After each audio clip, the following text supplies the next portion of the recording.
Imagine living in a society where there's no longer trust between the patient and the doctor, where hospitals don't treat people because of their illnesses, but kill them instead, just because someone determined their life is no longer worth living.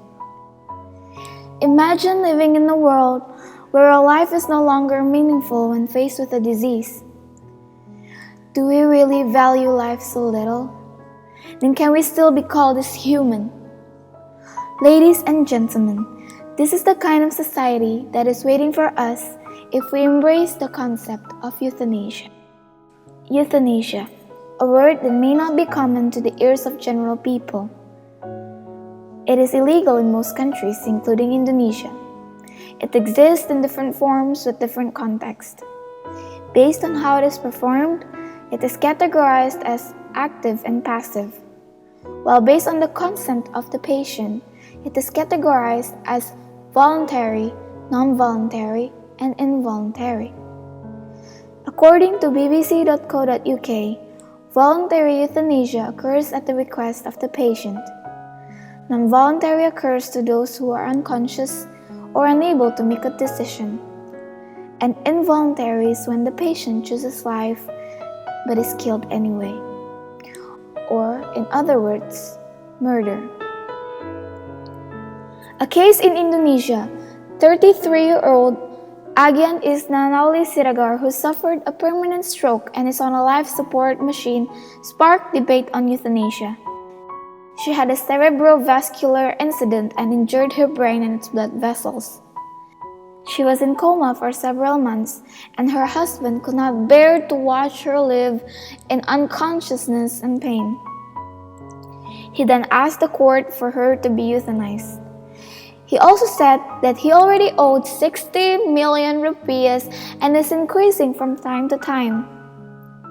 However, ladies and gentlemen, she was conscious several months later.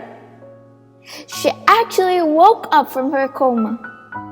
Imagine if euthanasia is legalized. We could have ended the life of someone who in fact could still live. So let me ask you from the third person's point of view. Is euthanizing the right solution? No, obviously no. This patient is still alive and is still living. Is she ill, you may ask? Yes, with no doubt.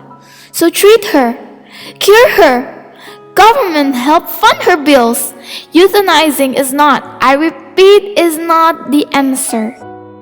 Second, in September 2014, Frank van den Raykhan, a 50-year-old convicted murderer and rapist who argued he was living a life of unbearable psychological suffering in prison, was granted the right to die under Belgium's liberal euthanasia laws. He has been in prison for 30 years and had asked to end his life 4 years ago.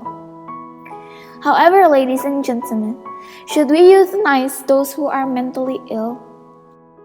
Obviously no. The Netherlands has legalized assisted suicide and euthanasia in 2002 with strong guidelines. However, there has been an increase of 10 to 20% of euthanasia cases per year since 2006 from 1,923 to 4,188 cases. Despite this long-standing court-approved euthanasia guidelines developed to protect patients, abuse has become an accepted norm. According to the Remelink report, Dutch physicians deliberately and intentionally ended the lives of 11,840 people by lethal overdoses or injections. And the majority of all euthanasia deaths in Holland are